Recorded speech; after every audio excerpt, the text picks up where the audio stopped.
Okey, kita tengok pula pada tentang framework ataupun kerangka kerja kita semasa nak buat tesis.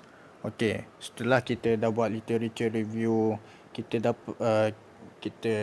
nyatakan problem statement ataupun research problem, permasalahan kajian kita tu, lepas tu kita buat objektif. Bila kita dah tahu apa semua objektif kita nak kaji, barulah lepas tu kita rangkakan macam mana kita punya jalan kerja tu, framework kita, kerangka kerja kita. Okey. So ada dua jenis framework atau kerangka kerja. Satu conceptual framework atau kerangka konsep. Kedua ialah theoretical framework, kerangka teori. Okey, conceptual framework ni apa? Nak mudah cerita ialah kerangka kerja yang menerangkan proses aliran kajian kita. Dia benda ni memang kita reka sendiri. Okey, kalau theoretical framework pula, kerangka kerja kita tu berdasarkan teori. Mana-mana teori yang telah publish, yang telah diasaskan oleh mana-mana sarjana, sama ada dalam thesis ke atau artikel jurnal ke dan sebagainya. Okey, lepas tu kita buatlah kerangka yang menjelaskan proses teori tu, macam mana kajian kita berdasarkan teori tersebut. Okey. Dan lepas tu ada juga sarjana research methodology lah, sarjana yang kaji tentang cara-cara nak buat kajian ni. Ada sarjana seperti Maxwell, Merriam and Tisdale. Mereka kata dua-dua jenis framework ni sebenarnya lebih kurang sama je. Dia kata kadang-kadang dinamakan sebagai ideal context dan sebagainya. Dan kebanyakannya gunakan istilah conceptual framework. Tapi kalau nak bezakan dua-dua ni pun boleh juga, tak ada masalah. Okay, kita tengok contoh-contohnya. Okay, ni contoh yang kitab Hadis 40 Imam Nawawi tu, dia terangkan secara ringkas framework dia, kerangka kerja dia, aliran dia. Seperti yang kita tahu, cara klasik, cara mudah lah. Dia tak adalah sistematik atau seformal seperti zaman sekarang ni. Zaman dulu dia just bentuk tulisan je. Okay, Imam Nawawi dia katalah dia iltizamkan agar kesemua 40 hadis yang dibawa ni sahih belaka. Paling tak pun ada walaupun tak, kalau kita tengok hadis 40 tu, kalau bukan sahih betul pun, dia still hasan, makbulah. Okay. Kemudian dia kata, dan kebanyakannya kalau boleh dia nak ambil pada Sahih Bukhari dan Muslim, dan dia buang sanad-sanad je supaya mudah dihafal. Nampak, ini dia punya kerangka kerja dia. Macam mana cara dia nak susun hadis-hadis tu. Bukan dia main sukati je kutip hadis tu. Dia tak tanpa objektif, tanpa framework, tanpa kerangka kerja. Dia tak buat begitu. Kita tengok contoh lain pula, contoh dalam Mukhtasar Sahih Bukhari yang tulis oleh Az-Zabidi. Okey. Tadi pun saya ada tunjukkan research problem contoh Az-Zabidi. Okey, kali ni kita tengok Az-Zabidi, dia punya framework dia, macam mana dia nak ringkaskan Sahih Bukhari tu. Dia ada conceptual framework dia, ada kerangka konsep cara nak mengajarkan tu. Okey. Ni saya simpulkan dah. Dekat sini, conceptual framework Az-Zabidi. Okey, seperti yang kita boleh baca sinilah, dia kumpulkan hanya hadis yang ada sanadnya bersambung dan sebagainya. Seperti yang kita tahu dalam Sahih Bukhari ada juga hadis-hadis yang tidak bersanad, yang Imam Bukhari dia terus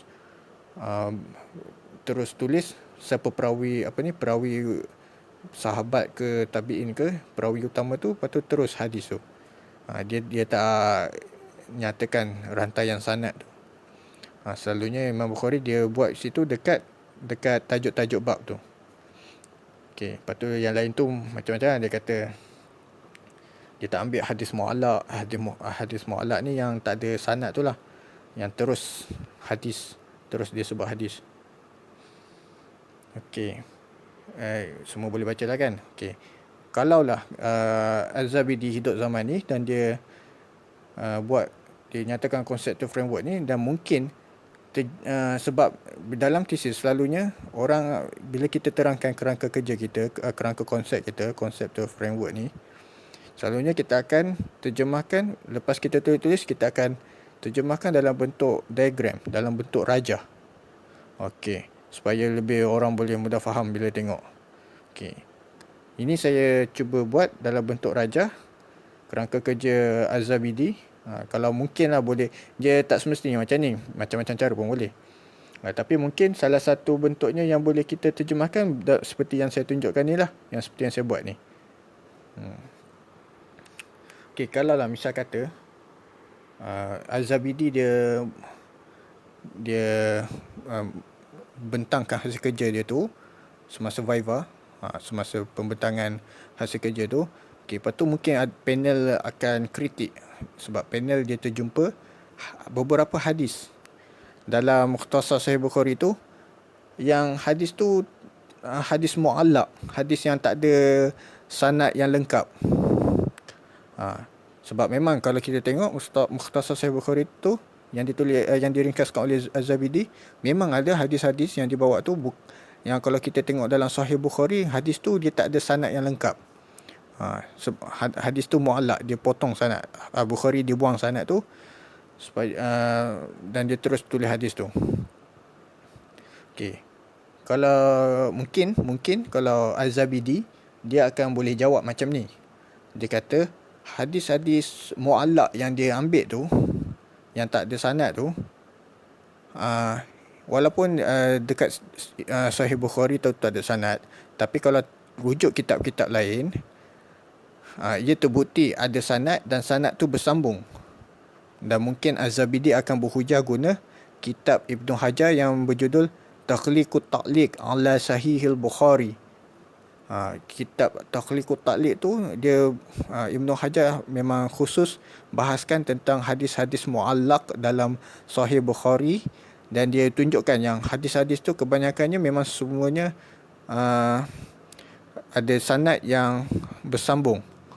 Sanad dia tak terputus. Musnadah mausulah, sanad yang bersambung. Mungkin Az-Zabidi dia boleh guna hujah sebegitu, dan kalau panel tu dia berpuas hati, dia akan terimalah. Okey.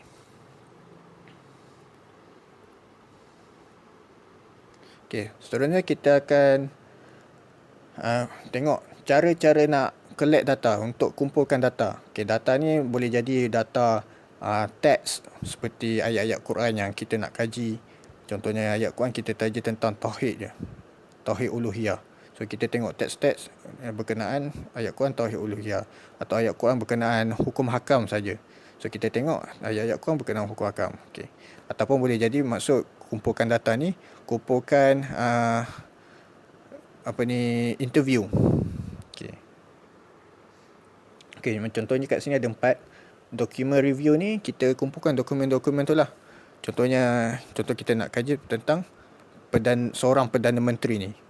Kita nak tengok macam mana pemahaman dia apa semua, kita kumpulkan dokumen dia, buku-buku yang dia pernah tulis semua tu untuk kita tafsirkan. Okey, lagi tiga ni saya akan berikan contoh. Contohnya interview ni semua orang faham lah, temu ramah, temu bual. Dia dilakukan temu bual supaya kita dapat tafsirkan apa yang ada pada diri seseorang tu. Benda ni telah dilakukan oleh ulama. Contohnya satu kisah, Sa'id Ad-Darimi dia cerita yang dia ada bersama dengan Ibrahim bin Al-Husain, seorang ulama lah. Okey, lepas tu masa mereka duduk bersama tu, ada seorang lelaki panjang ni, nama dia Ibnu Qarram, pengasas kepada ajaran sesat Qaramiyah. Okey, lepas tu Ibrahim bin Al-Husain ni dia cakap lah dekat Ibnu Qarram ni, kau pernah jumpa dengan mana-mana ulama tak? Ibnu Qarram ni kata tak ada. Lepas tu Ibrahim ni tanya lagi, pernah datang jumpa dengan Uthman bin Affan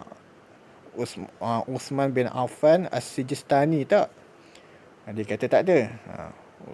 Uthman bin Affan As-Sijistani ni setahu saya dia seorang perawi dhaif lah. Maknanya mungkin ulama yang kurang kurang berkualiti lah, atau mungkin boleh jadi salah seorang tokoh sesat, wallahu alam. Okey. Lepas tu Ibnu Qarram ni pun kata dia tak pernah jumpa pun dengan Uthman bin Affan ni kan. Okey, lepas tu Ibrahim bin Al-Husain pun kata, habis tu ilmu yang kau bicarakan ni kan, yang orang duk kata yang kau bicara ilmu yang pelik-pelik ni, mana pula kau dapat kan? Lepas tu Ibnu Qaram ni pun dia kata, oh itu cahaya yang Allah jadikan dalam batin diriku ni. So Ibrahim Al-Husain pun pelik lah. Dah lah dia tak pernah jumpa ulama. Lepas tu dia tak jumpa macam dia tak ada menuntut apa-apa ilmu pun. Tiba-tiba dia cakap, nur Allah jadikan dalam diriku. So pelik lah. Seolah-olah dia nak cakap dia tak ada menuntut apa ilmu dengan siapa-siapa. Ni semua ilham daripada Tuhan. Kononnya lah. Lepas tu Ibrahim bin Husain ni pun dia interview lagi. Tanya benda basic dalam Islam lah. Dia suruh Ibnu Karam ni baca syahadah. Baca tasyahud. Yang tasyahud dalam solat tu. Lepas tu Ibnu Karam ni pun dia kata lah, okey, aku baca. So kalau kita boleh baca kat situ, cara dia baca tasyahud tu, kebanyakannya salah sebutan ejaan. Ha tebal jadi ha nipis jadi ha tebal. Huruf to jadi huruf ta. Huruf ain jadi huruf hamzah. Maknanya benda basic macam ni pun dia tak lepas. Lepas tu Ibrahim bin Al-Husain dia kata, bangunlah kau, semoga Allah melaknati kau. Lepas tu dia pun berambus daripada Sijistan. Sijistan ni nama tempat lah. Okay, ni menunjukkan apa? Menunjukkan ulama kita dia pernah gunakan kaedah collecting data secara interview, temu bual, untuk mentafsirkan adakah orang tu sebelum nak hukum seseorang tu dia interview dulu supaya dia tahu apa yang ada dalam diri orang tu, macam mana cara dia berfikir, betul atau tidak. Okey, selain itu ialah focus group. Focus group ni satu macam interview juga, cuma dia dalam bentuk group. Contohnya ada seorang ketua yang akan ketua ni macam moderator lah, yang akan kawal perbincangan. Lepas tu mungkin ada 4-5 orang macam tu lah yang akan diinterview, ditemu bual, supaya ditemu bual dalam satu topik tu, satu topik khusus, supaya mereka mengeluarkan pendapat. Dan kaedah ni sesuai untuk mencari perbezaan pendapat, pendapat yang pelbagai. Okay, kita tengok contoh yang kisah yang diceritakan oleh Sa'id bin Jubair. Dia kata, mereka ni buat group discussion lah kiranya kan, focus group. Mereka bincang tentang al-lams, sentuhan. Okay, dalam Al-Quran kan ada ayat aula mastumun nisa dan beberapa ayat lagi lah tentang contoh ayat aula mastumun nisa atau kalian menyentuh wanita. Okay. Ayat Quran ni menceritakan perihal wuduk batal bila menyentuh wanita. Okay. Apa maksud menyentuh di situ? Al-lams tu, menyentuh tu. Okey. So Sa'id bin Jubair ni dia ada kat situ, ada geng mawali. Mawali ni macam khodam lah. Bekas khodam. Ada beberapa maksud lah mawali ni, tapi selalunya difahami dengan maksud bekas hamba yang telah baru dibebaskan. Dan selalunya hamba-hamba ni kadang-kadang dia tawanan perang, kadang-kadang bukan orang pure Arab, ada daripada Parsi, ada daripada banyak tempat lah. Okey. Dia masa mereka bincang ni, geng-geng mawali ni dia kata sentuhan yang maksud kat sini bukan maksud jima'. Tapi sentuhan maksud kat sini maksudnya sentuhan biasalah, sentuhan biasa, sentuhan fizikal. Okey, lepas tu orang Arab yang ada kat situ pula kata sentuhan dekat sini maksudnya jima'. Berjima', maknanya buat hubungan seksual. Okey, lepas tu Sa'id bin Jubair pun dia datang pada Ibnu Abbas. Ibnu Abbas ni sahabat Nabi lah yang alim dalam tafsir. Ibnu Abbas radhiyallahu anhuma. Okey, Sa'id bin Jubair pun kata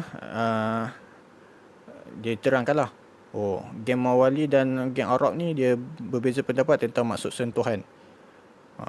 Lepas tu Ibn Abbas pun katalah, engkau ni dari sokong mana kan, geng mana kan.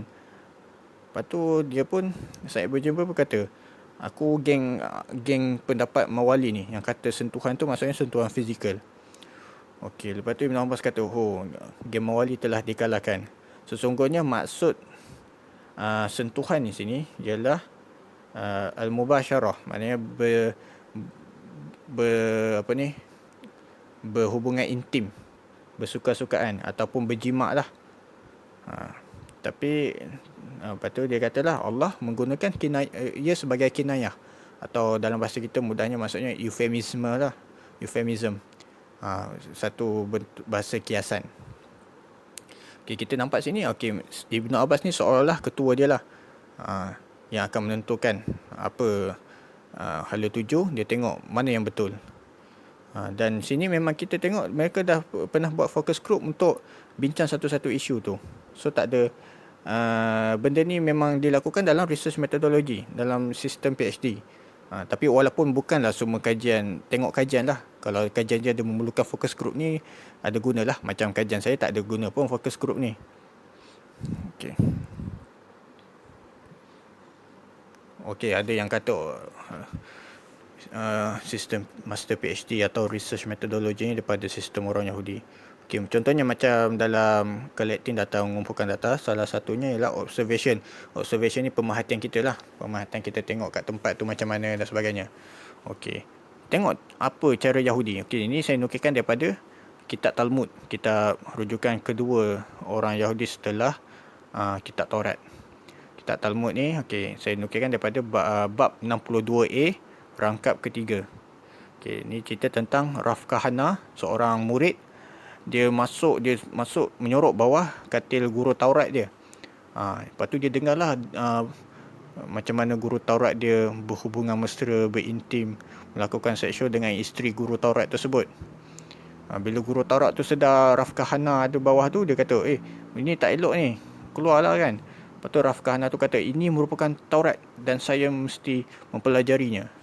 Sebab mereka anggap guru-guru Taurat ni mengamalkan Taurat sepenuhnya, setiap detik hidup. Memang mereka mengamalkan Taurat 100%. So Rav Kahana melakukan sebegitu dengan anggapan bahawa dia nak tahu macam mana aplikasi Taurat dalam hubungan seksual. Sampai dia menyenak masuk dalam bilik guru Taurat dia tu. So dalam Islam memang tak ada ajar benda ni. Dalam ilmu research methodology atau sistem master PhD pun tak ada ajar benda ni. Kalau ada ajar pun mungkin dalam ilmu perisikan, intelligence studies, itu mungkinlah ada kan. Tapi dalam ilmu research methodology, cara kaji master dan PhD memang tak diajarkan. Okay.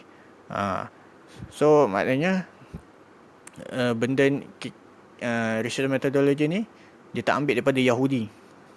Bukannya pure daripada Yahudi dia ambil, tak ada. Bahkan research methodology ni banyak sama dengan amalan-amalan dan pemikiran ulama Islam itu sendiri. Jadi tak tahulah mana yang macam mana ada sesetengah ustaz tu mendakwa bahawa sistem master dan PhD ni ambil daripada Yahudi dan sebagainya. Kitab Yahudi pun dia tak tahu macam mana nak rujuk. So saya tak tahu macam mana kajian dia sehingga dapat kesimpulan sebegitu. Okey. Kemudian bila kita dah kumpul data semua tu, so kita nak analyze, buat analisis, buat tafsiran. So dalam ketika buat tafsiran ni ada dua pendekatan, dua approach yang umum.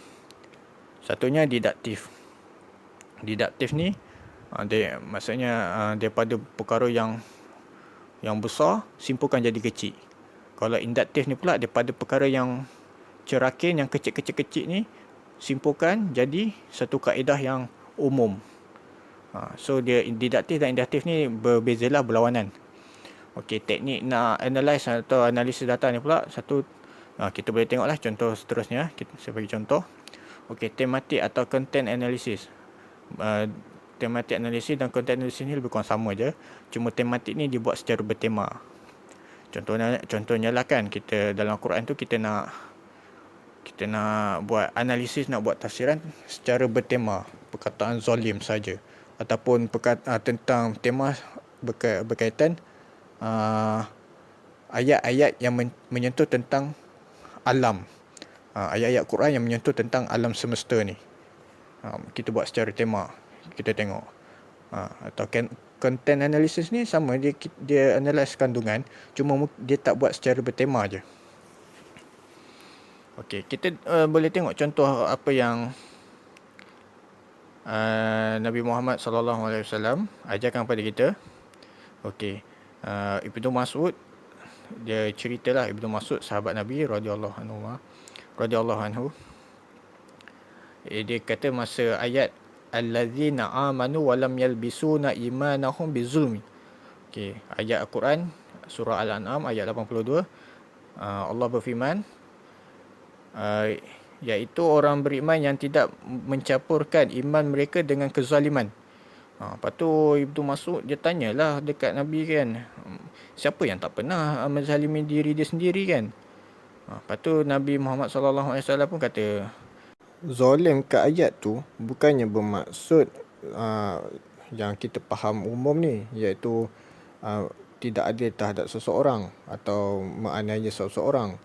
Okey, tapi zalim dekat ayat tu bermaksud syirik. Okey, Nabi Muhammad SAW dia ajarkanlah cara tafsir secara tematik. Perkataan tu secara tematik, dia maknanya dia merujuk perkataan zalim tu pada ayat lain. Yang saya merahkan tu, Nabi Muhammad SAW bersabda,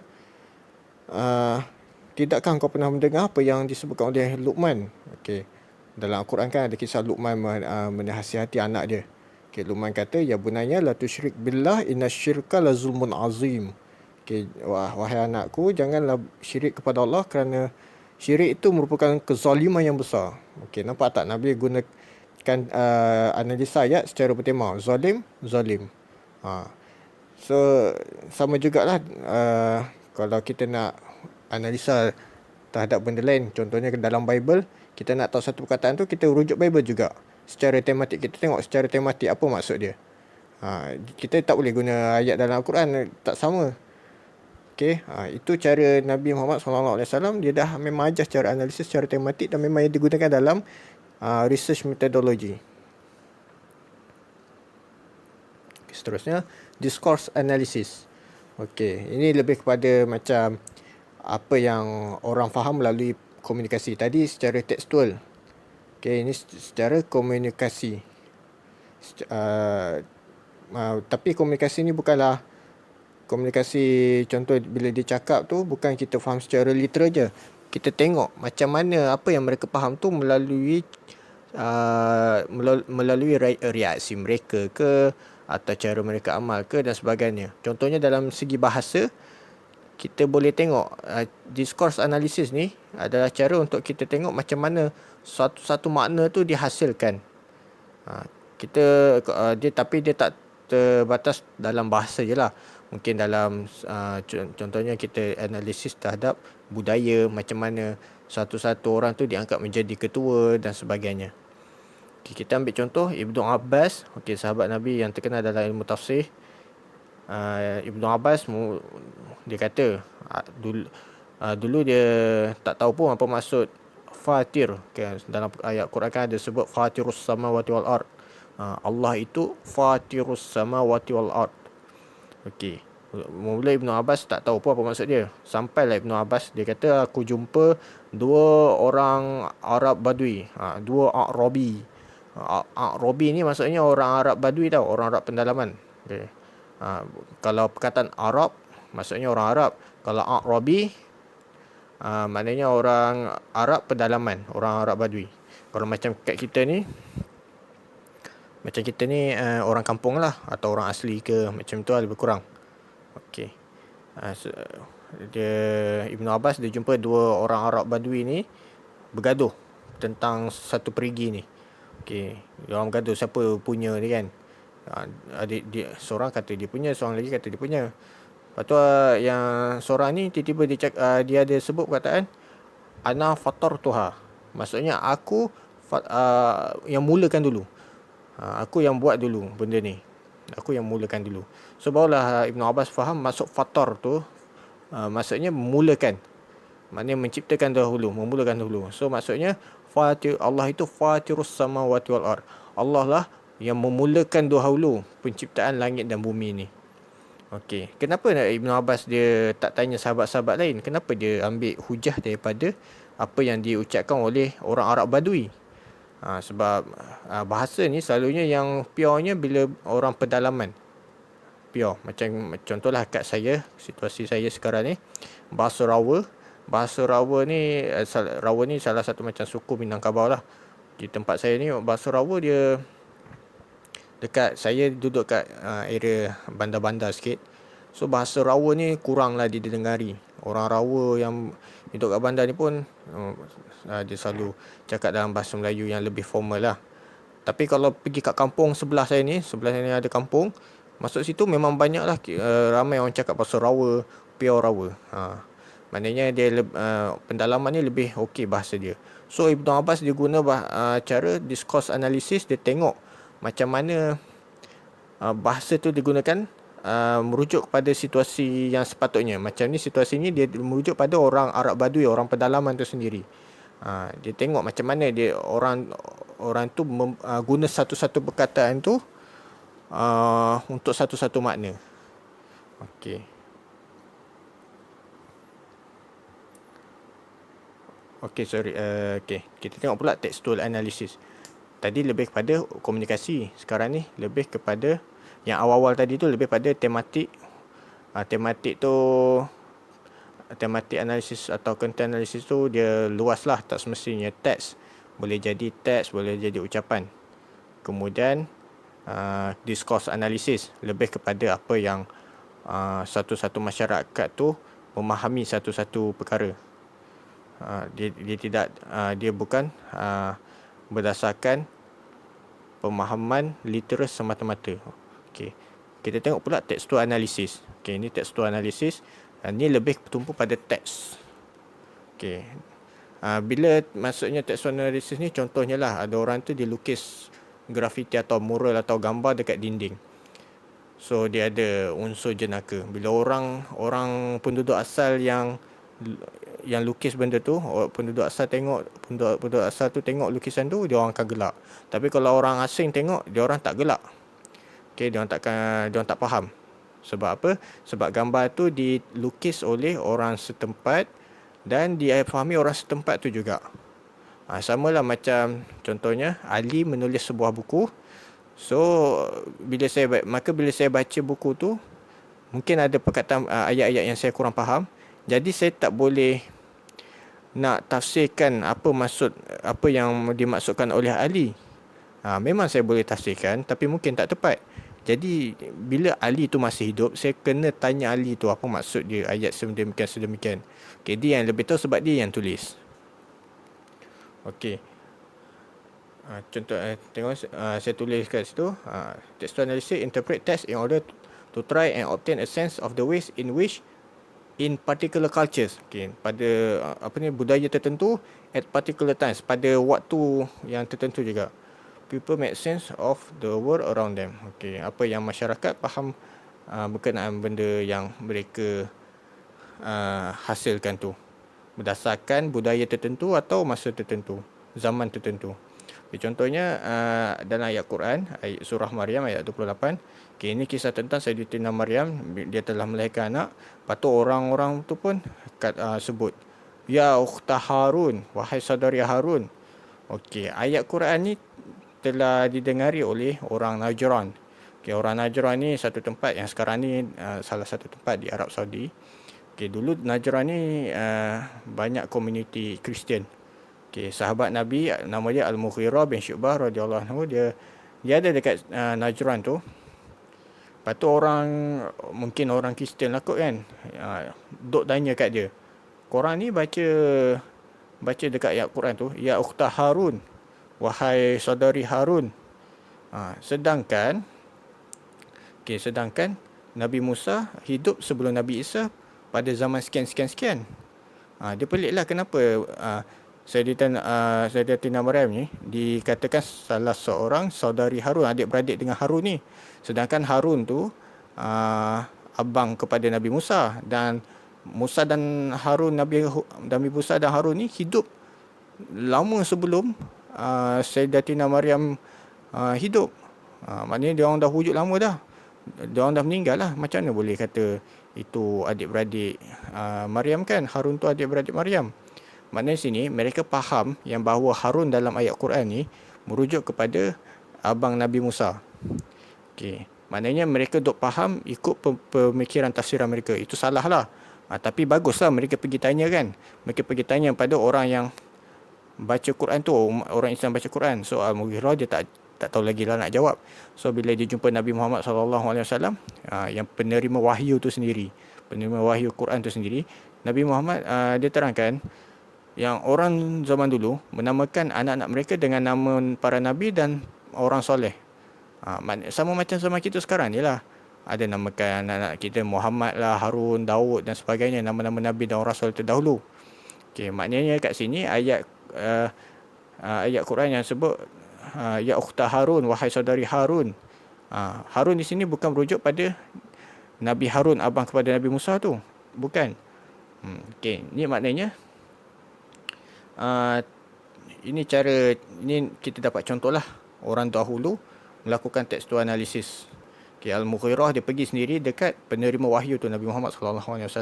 Dia tak pergi tanya dekat rahib-rahib ke pendeta-pendeta Yahudi ke apa, walaupun mereka tahu tentang sejarah-sejarah para nabi dan sebagainya. Okay, kita masuk pula pada sampling method, iaitu kaedah untuk cari sampel. Kaedah, yakni kaedah macam mana kita nak cari sasaran kita untuk ditemu batu. Okay, siapa yang kita sasarkan, apa subjek kita, subjek orang yang kita nak temu batu, berdasarkan apa. Okay, ada kaedah-kaedah dia lah. Okay, salah satu kaedahnya saya kurang nak tekankan benda ni sebab dia lebih pada kajian kuantitatif, yakni kuantiti, lebih pada bertemu bual, cari orang dan sebagainya. Dalam bidang geografi banyaklah guna benda sebegini. Okey, contohnya lah snowball sampling. Snowball ni sampling ni maksudnya, contoh kita nak kaji tentang orang yang pernah mimpi Nabi Muhammad SAW. Okey. Mungkin orang-orang yang kita kenal tak pernah pun mimpi. Tapi mungkin yang orang kita kenal tu kenal orang lain yang mimpi Nabi Muhammad SAW. Contohnya kawan kita punya kawan, mungkin dia pernah mimpi. So macam tu kaedah kita nak sampling, kita nak cari target kita. Seolah-olah macam snowball lah, bola salji tu, dia bergulung, dia jatuh tu kan, dia bergolek, makin lama makin besar. Itu dia macam konsep MLM lah. Okey, contoh sini saya bawa purposive sampling. Okey, purposive sampling ni kita mengehadkan kita punya sasaran tu, target sasaran kita, orang yang kita nak sasarkan tu dengan kriteria yang tertentu, dengan sifat-sifat yang tertentu. Okey, contohnya yang saya bawa kisah kat bawah ni macam seolah macam purposive sampling lah. Okey, Abu Hatim dan Abu Zur'ah dia katalah tentang mazhab ahli sunnah dalam hal ehwal usuluddin. Dia kata, mereka berdua kata mereka telah jumpa ramai ulama. Okey, nampak sini, mereka jumpa ulama, mereka khadkan pada ulama saja, bukannya orang awam ke apa, tak, bukan. Mereka jumpa para ulama dekat beberapa tempat, Hijaz, Iraq, Mesir, Syam dan Yaman. Okey. Lepas tu mereka kata mazhab mereka dalam akidah bahawa Allah Ta'ala itu berada di atas arash, terpisah daripada makhluknya sebagaimana yang disifatkan dirinya dalam Al-Quran, tanpa kita ketahui macam mana kaifiat dia. Okey, dan ilmunya dan ilmu Allah itu berada pada setiap sesuatu, menyelubungi pada setiap sesuatu. Okey, nampak tak? Dia kata dia hadkan tujuan dia, kriteria dia pada ulama, kemudian pada tempat-tempat tertentu, Hijaz, Iraq, Mesir, Syam, Yaman, kemudian pada satu persoalan akidah tertentu, iaitu keberadaan Allah di atas arash. Okey, nampak sini salah satu bentuk purposive sampling. Okey, kita tengok berdasarkan apa yang saya telah jelaskan sebelum-sebelum ni, kita tengok contoh artikel jurnal.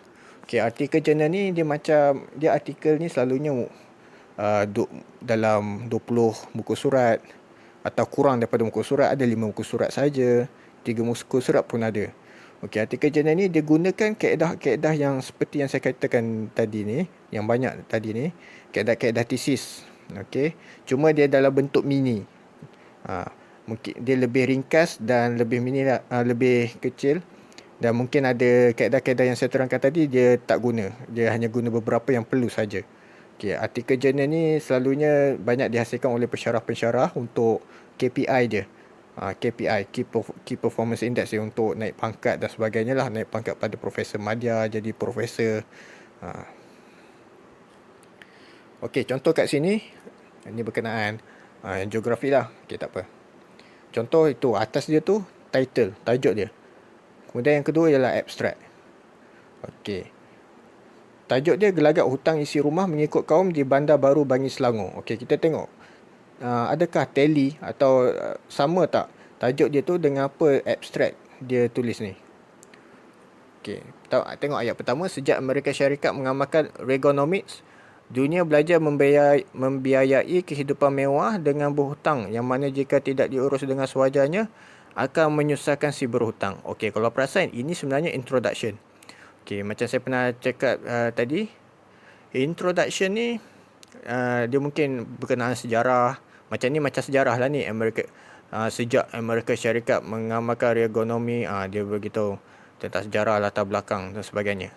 Okey, dia macam tak berkenaan sangat dengan kajian khusus sebagaimana yang tajuk ini. Okey, lepas introduction ni, baru dia cakap pasal kajian ni.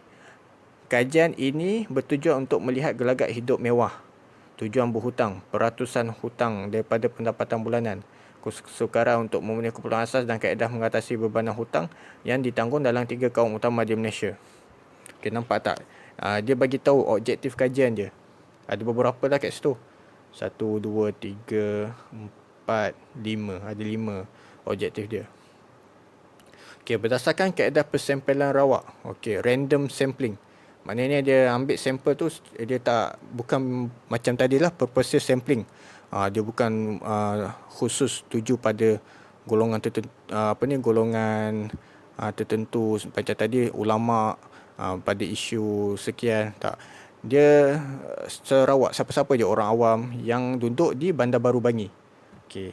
Dan dia katalah dia ada 141 responden. Sampel dia tu ada 141 responden sekitar Bandar Baru Bangi lah. Okey, macam tajuk dia tu, Bandar Baru Bangi. Okey, terdiri daripada kaum Melayu, Cina, India. Okey, dapatan. Okey, lepas tu bila dah bagi tahu dia punya objektif kajian, lepas tu dia punya kaedah. Ni framework dia lah lebih kurang. Framework dia, kerangka kerja dia, macam mana dia samplekan, macam mana dia nak cari data tu, collecting data. Lepas dia dah terangkan tu, dia bagi tahu apa yang hasil kajian yang dia dapat. Jadi yang bawah tu banyaklah dia cerita tentang hasil kajian dia tu.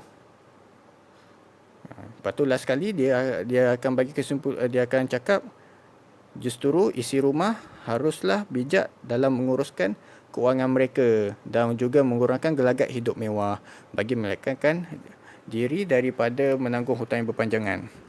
Okey, memang semua dia bertepatanlah dengan tajuk dia. Nampak tajuk dia gelagat hutang isi rumah mengikut kaum. Gelagat hutang isi rumah, itulah tadi yang objektif dia berkaitan hutang tadi.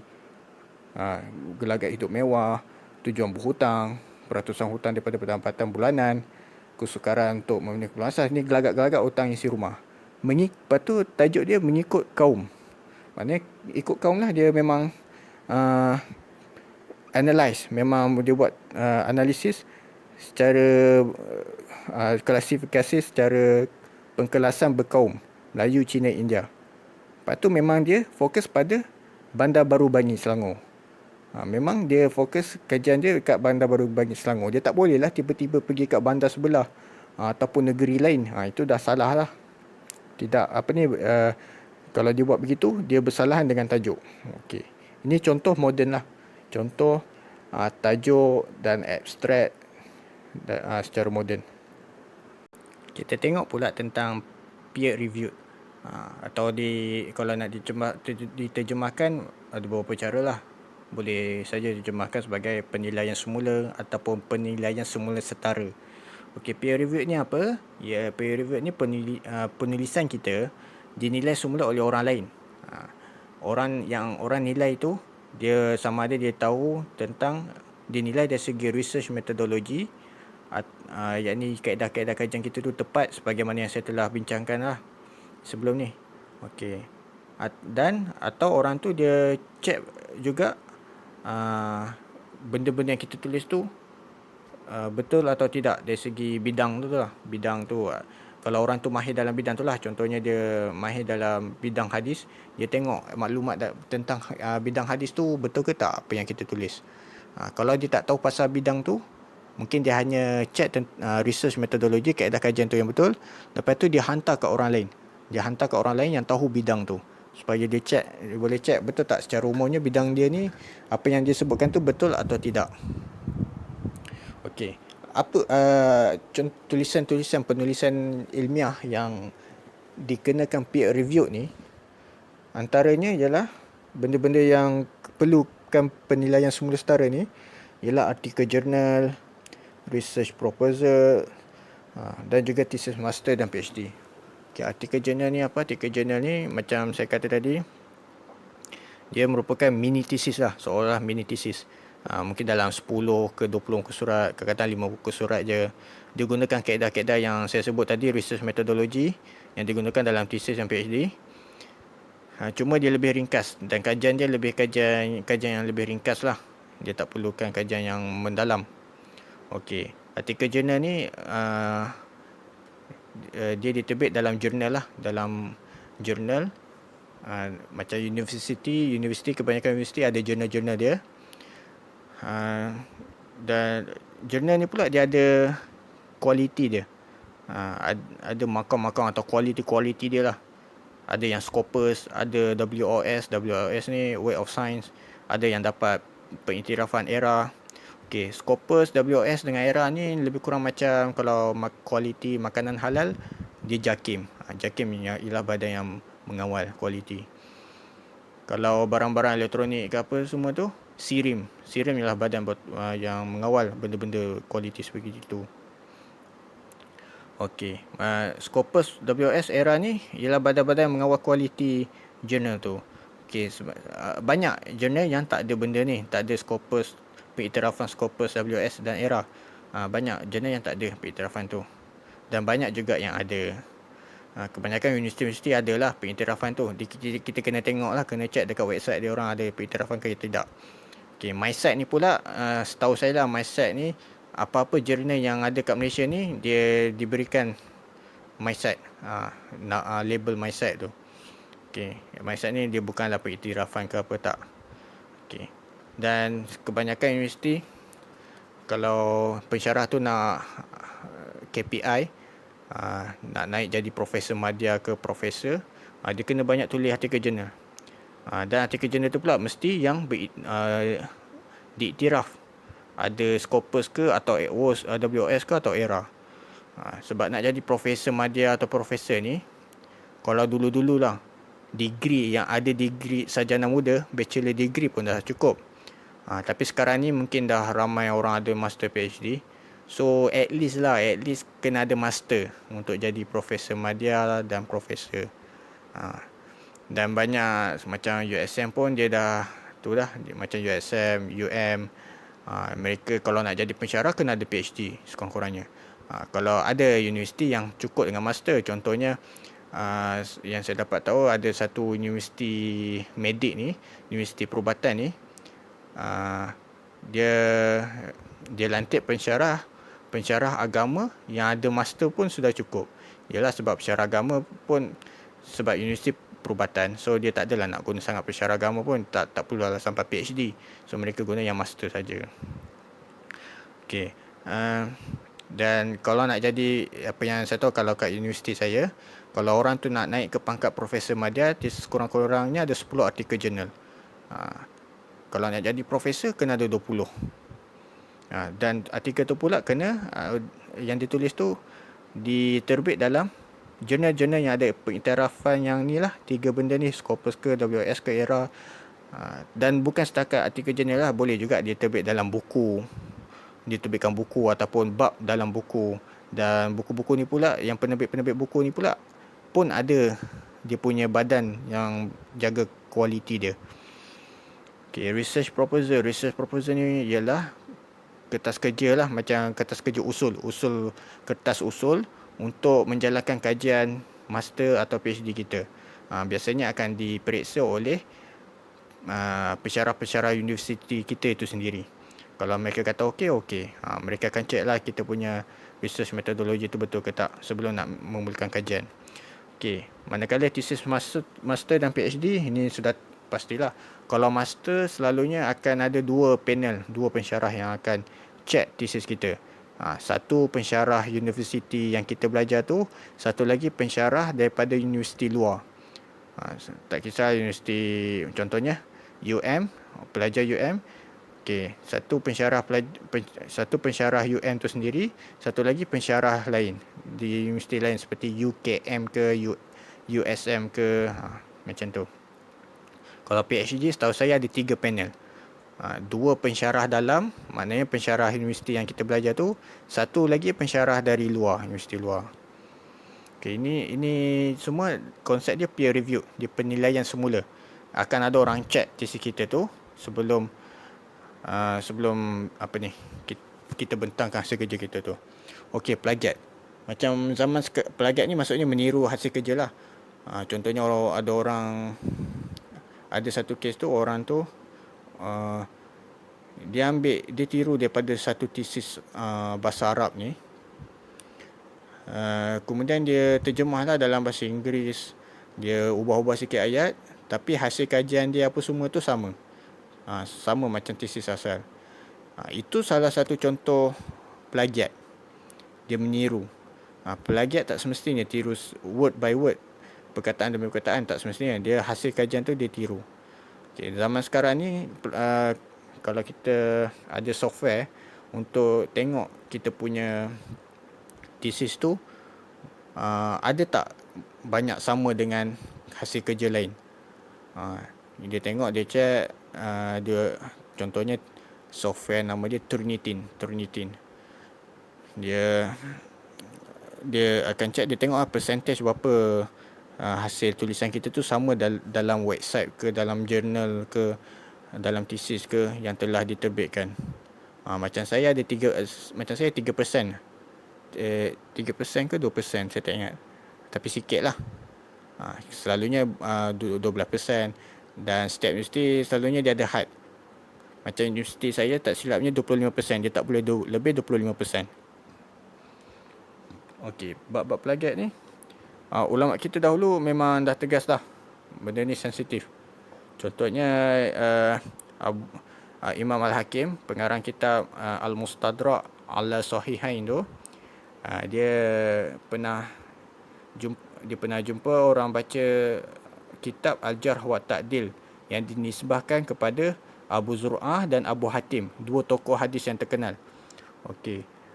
Bila dia dengar orang tu baca kitab Al-Jarh wa Ta'dil yang dinisbahkan hasil karyanya kepada Abu Zur'ah dan Abu Hatim, dia gelak lah. Dia kata, ini bukan ke kitab tarikh Al-Bukhari, bukan ke karya Al-Bukhari yang bernama At-Tarikh. Mungkin At-Tarikh maksudnya kitab At-Tarikh Kabir lah kot. Okey. Lepas tu ada orang jawab lah. Sebenarnya Abu Zur'ah dan Abu Hatim ni, dia jumpa kitab At-Tarikh, kitab Tarikh Bukhari tu, kitab tarikh karya Al-Bukhari tu. Mereka suka kitab tu dan mereka tambah apa yang patut. Maknanya macam seolah mereka peer review lah. peer review, mereka buat penilaian semula setara. Mereka tengok, oh ada yang elok, dia tambah. Dia tambah dan dia perbaiki. Seolah ini macam konsep peer review. Dan reaksi Al-Hakim tadi tu seolah-olah satu bentuk dia nak jaga dia seolah satu bentuk mengesan plagiat, mengesan ciplak. Okey, tapi mereka jawablah ni bukan ciplak ke apa, ini cuma penambah, memang betul daripada kitab Bukhari, tapi mereka tambah apa yang patut. So memang layaklah dinisbahkan kepada Abu Zur'ah dan Abu Hatim tu.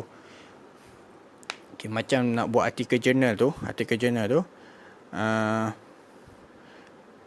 kalau kita tengok artikel jurnal tu, penulis dia boleh jadi seorang, dua orang, tiga orang. Kadang-kadang orang kedua dan ketiga tu tak ada apa-apa pun dia punya sumbangan isi kandungan tu secara umum. Kadang-kadang seorang tu dia tolong check research metodologi dia tu betul, seorang tu lagi tolong bayar. Sebab artikel jurnal ni bila kita nak publish kan, kita kena bayar kat dia orang. Tak macam buku, tak macam buat buku. Kalau buat buku kita dibayar royalty kan. Tapi artikel jurnal ni tak. Kita bayar kat dia orang. Bayar tu atas dasar untuk upah dia orang terhadap peer review. Ada artikel jurnal yang free je. Tapi yang free ni memang sesak lah. Memang beratur lah nak tunggu. Okay. So yang tadi tu 3 nama tu, maknanya mereka ada sumbangan mereka. Kadang-kadang seorang tu tolong tambah apa yang patut, kadang seorang tu tolong sikit, tambah sikit je. Tapi mereka layak dinisbahkan hasil kerja tu kepada mereka semua. Jadi tak ada masalah pun. Kalau nak tambah-tambah, patut kita nisbahkan, ini karya aku. Maknanya kat sini kita ada tengok ulama sensitif terhadap plagiat. Satu lagi ulama, mereka dah telah buat pun konsep peer review ni, penilaian semula setara.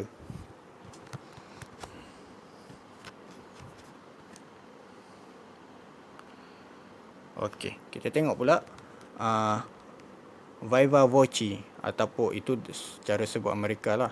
Kalau British dia sebut viva voce.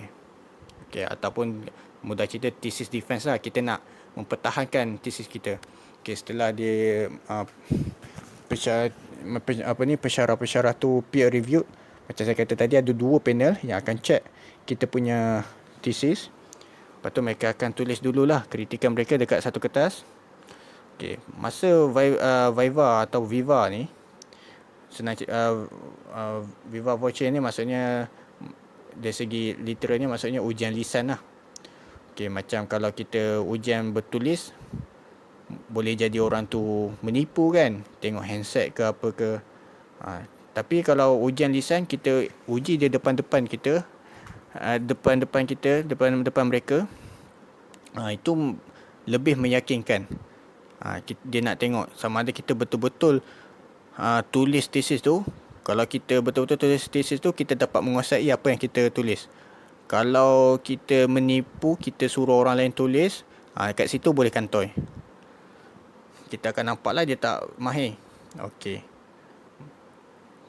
Konsep viva ni, konsepnya lebih kepada menguji. Okey, uji menguji ni memang dah diamalkan oleh ulama lah sejak dahulu. Macam Imam Bukhari sendiri yang saya nukil kat sini, dia katakan dia masa dia dekat Baghdad, ada orang daripada ilmuwan hadis lah, dia nak uji Imam Bukhari ni dengan cara diorang bawa contoh 100 hadis yang sanad dan matannya ditukar-tukarkan. Okey, mereka tukar-tukar, mereka ubah-ubahkan sanad dengan matan hadis tu. Okey, bila mereka bawa kepada Al-Bukhari sanad dan matan yang telah diubah-ubah tu, Al-Bukhari dia betulkan balik semua tu. Betulkan balik semua, matan yang betul dan sanad yang betul. Bila dia buat macam tu, dia yang ilmuwan hadis ni pun iktiraf Imam Bukhari. Nampak tak, ini satu contoh uji menguji ni satu benda yang biasa. Kalau nak iktiraf seseorang tu sebagai ulama. Okey, dia tak takut untuk berdiskusi, ataupun bahkan kalau nak berdebat pun mungkin dia tak takut. Dia tak sembang kosong lah. Dia tak lari, dia tak dia cakap saya bukan ahli debat ke apa ke, tak. Okey, contoh kisah lain yang dikaitkan dengan Viva ni.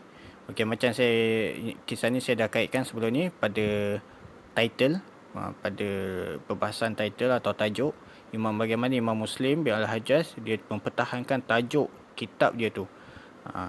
Okey, sekarang ni saya terangkan pula yang tentang kes Abu Zur'ah kata ada 3 perawi dhaif dalam kitab dia tu, kitab sahih dia tu. So bila Sa'id bin Amr al-Barzai ni sampai kat Naisabur pada kali kedua, dia ceritakanlah kat Imam Muslim tentang kritikan Abu Zur'ah ni. Pasal ada 3 perawi tu, perawi dhaif tu. Okey. Lepas tu Imam Muslim tu katalah, memang aku kata hadis-hadis tu sahih. Sebab bukan disebabkan 3 perawi tu. Okay, dia kata hadis tu sahih bukan sebab 3 perawi yang dhaif tu. Tapi dia kata sahih sebab ada perawi-perawi lain yang meriwayatkan daripada guru-guru kepada 3 perawi dhaif tu. Dan perawi-perawi tu lain tu pula siqah, yakni boleh dipercayai, boleh diterima dalam dalam periwayatan sanad hadis. Okey, dan lepas tu dia katalah ada juga dia memang ada sanad-sanad hadis yang sanad tu lebih panjang, tetapi dia pilih sanad yang lagi pendek. Tapi sanad lagi pendek tu dhaif lah. Tapi sanad yang lagi panjang tu dia sahih, cuma dia panjang, tapi dia ambil juga yang pendek. Tapi walaupun apa pun hadis tu tetap sahih, memang dimaklumi sahih, makruf benda tu sahih. Sebab ada sanad-sanad lain yang sahih, yang diriwayatkan oleh perawi-perawi yang sahih. Okey, dia ambil sanad pendek tu, sanad yang pendek tu sebab dia lebih pendek lah saja dia ambil. Tapi apa-apa pun matan hadis tu, teks hadis tu memang sahih berdasarkan perawi-perawi lain. Nampak dia pertahankan dia punya metodologi dia. Imam Muslim dia pertahankan kaedah, cara dia tulis kitab tu, macam mana cara dia berfikir. Okay, dia tak lari, dia jawab. Ini memang sifat ulama yang diterapkan dalam sistem master dan PhD. Terutama sekali dalam semasa Viva Voce. Okey. Jadi kesimpulannya Viva Voce ni dia macam ujian lah. So tak ada apa-apa isu pun benda ni. Dan sebelum nak habiskan pembentangan saya ni, kita boleh tengok bahawasanya semua kaedah-kaedah sistem master dan PhD ni, atau disebut juga sebagai research methodology, semua tu diamalkan oleh para ulama secara cerakin. Ada ulama dia tulis macam tu, ada ulama buat macam ni, kita kumpul jadi satu sistem yang sistematik. Walaupun saya pun tak cakap lah yang sistem master dan PhD ni memang pure daripada ulama Islam saja, tak. Memanglah dia disistemkan oleh orang barat dan sebagainya. Tetapi apa yang saya nak katakan, sistem-sistem ni semua benda-benda yang baik, benda-benda yang fitrah, yang waras, yang tak ada isu apa-apa pun, bukannya menyembah berhala apa ke, tak. Dan lebih-lebih lagi dia diamalkan oleh ulama-ulama Islam. Benda ni tak ada isu apa-apa pun dan tidak diambil oleh Yahudi, bukannya pure daripada Yahudi ke apa, tak. Kalau kita tengok yang tadi saya ambil contoh observation cara Yahudi tu, kita tak buat pun cara macam tu. Okay, kita tak ambil research methodology ni bukan berdasarkan Taurat ke Talmud ke, tak. Dia berdasarkan fikiran yang waras, berdasarkan pengalaman-pengalaman orang terdahulu, dan dikumpulkan jadi satu sistem yang bagus untuk melahirkan seorang tu menjadi sarjana, ilmuwan. Okey. Macam saya tunjuk ni, banyak ulama-ulama Islam yang memang confirm lah mereka ialah ilmuwan. Mereka amalkan benda-benda ni. Okey, maknanya antara benda yang paling ditakuti dalam sistem master PhD ni ialah viva voce lah. Ujian lisan, masa pembentangan tu. Jadi mereka yang takut untuk berdebat apa semua tu, mereka tak layak untuk mewarisi pemikiran ulama. Okey, kesimpulan. Okey, suka saya untuk nukilkan kata-kata Syekh Ubaidullah Sindi. Syekh Ubaidullah Sindi ni seorang ulama aliran Deobandi. Deobandi ni kat India lah, terkenal dengan sistem ilmu hadis. Dan sanad mereka daripada Syekh Waliullah. Ubaidullah sendiri yang meminati dengan falsafah Syekh Waliullah. Syekh Waliullah ni ulama hadis yang banyak membicarakan tentang sufi dan falsafah. Okey. Kata-kata Syekh Ubaidullah sendiri ni diambil oleh ni Abdullah bin Wan Musa. Ni ulama Melayu, orang Kelantan. Okey, dia pernah berguru dengan Ubaidullah Sindi di Tanah Haram.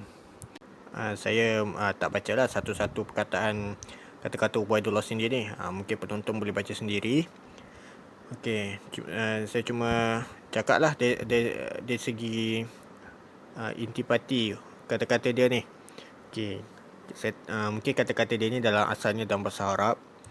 Saya cuma nukilkannya daripada kitab terjemahan Hujjatullah Balighah, terbitan UAE, yang padanya ada huraian-huraian yang dinukilkan oleh ni Abdullah bin Wan Musa ni daripada gurunya Syekh Ubaidullah Sindi. Okey, Syekh Ubaidullah Sindi tu katalah masalah tidak akan menjadi ilmu. Okey, sebab ilmu ialah keyakinan. Dan masalah tu bukanlah satu keyakinan. So sebab masalah tu hanya sangkaan atau zon. Jadi macam saya katakan sebelum ni, nak buat penulisan ilmiah, tesis master atau PhD, perlu ada masalah, research problem dia, problem statement dia. Sebab kita nak menyelesaikan masalah tu. Daripada masalah tu dia menjadi ilmu yang yakin. Okey. Ubaidullah sendiri dia kata kebanyakan ulama Islam silap dalam sistem pelajaran. Sebab ulama Islam kebanyakannya pada zaman dia lah banyak belajar melalui kitab-kitab teks yang ada je, tanpa memberikan pendapat sendiri tentang banyaknya khilaf, perbezaan pendapat yang terdapat yang wujud dalam kitab-kitab tersebut. Okey, sebab Ubaidullah Sindi ni dia pernah tengoklah dekat Tanah Haram orang baca kitab Sunnah Abi Daud dan sebagainya tanpa memberikan apa-apa penjelasan. Dia just sekadar baca nak dapat sanad je, nak bagi sanad je. Dan dia tak ada bincang pun tentang khilaf-khilaf, perbezaan pendapat. Lepas tu dia mengeluarkan pendapat sendiri. Dia tak buat macam tu. Lepas tu Ubaidullah sini kata sistem pelajaran yang macam ni just baca dan hanya menurut kitab-kitab terdahulu sahaja, tak menghasilkan ilmu, buat kajian baru ke atau menyelesaikan masalah baru ke.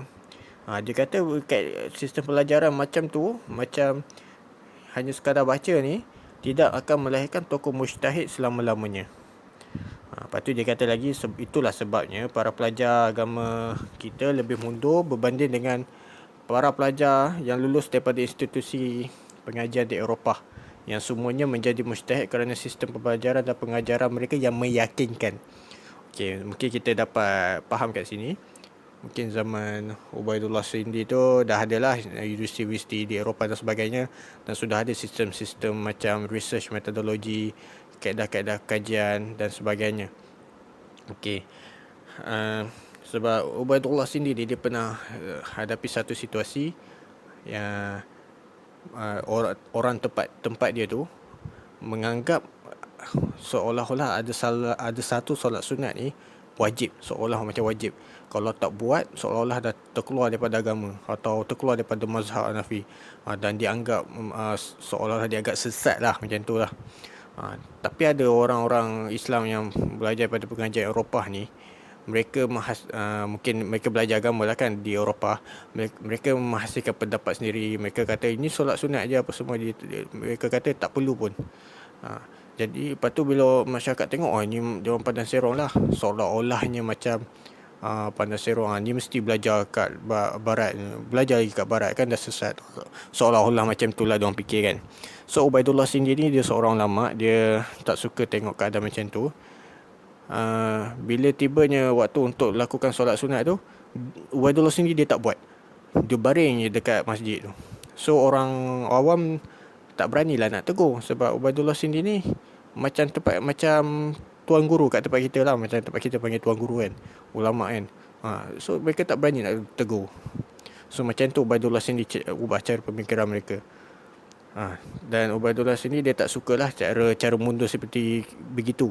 Kenapa mereka anggap seolah-olah tak buat solat sunat tu dianggap serong, sebab mereka guna sistem pelajaran yang mundur lah, yang hanya berdasarkan kitab-kitab dahulu, baca-baca, tak berikan tak menghasilkan kajian baru ke, ataupun pendapat sendiri, tengok perbezaan pendapat yang banyak dan mengeluarkan pendapat sendiri. Mereka tak buat begitu.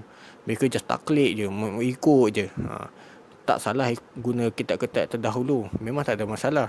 Cumanya kitab-kitab dahulu tu sebagai panduan asas kita untuk menyelesaikan masalah ataupun membuat pendapat atau menilai pendapat-pendapat yang pelbagai tu, supaya kita dapat keluarkan pendapat sendiri.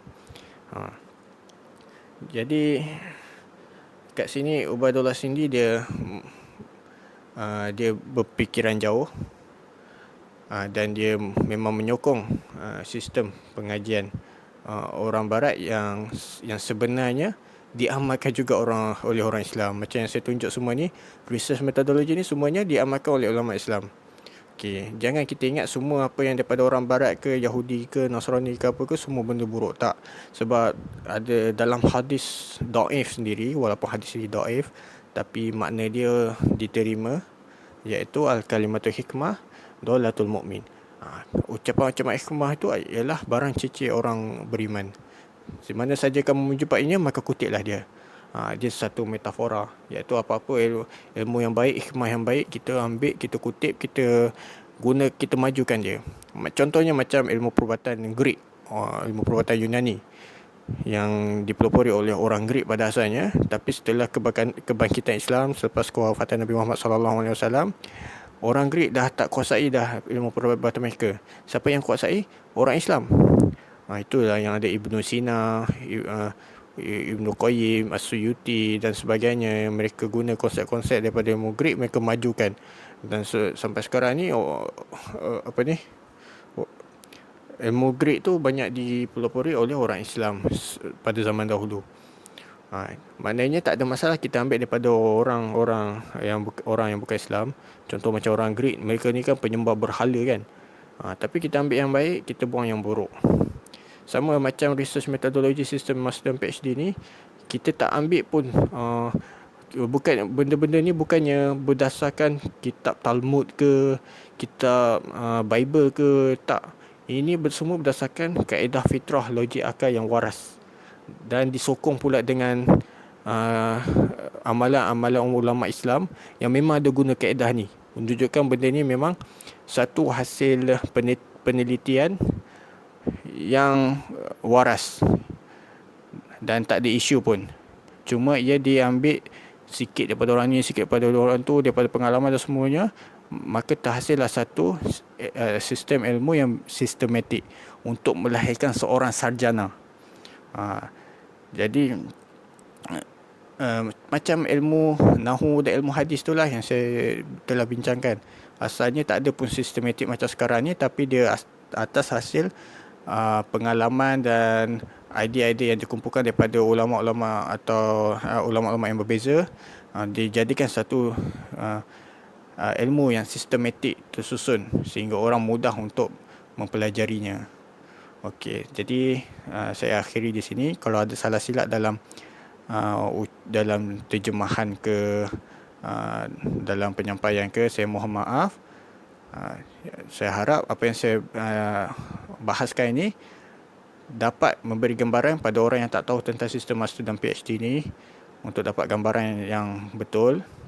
Dan tapi tujuan utama saya bukanlah untuk belajar secara detail cara nak buat tesis, master, PhD ataupun riset ilmiah. Tujuan utama saya adalah untuk menunjukkan bahawa kaedah-kaedah kajian, research methodology yang digunakan dalam sistem master dan PhD ini memang telah dibuat, telah ada contoh daripada para ulama kita. Rahimahumullahu ta'ala anhum. Okey, sekian saja. Assalamualaikum warahmatullahi wabarakatuh.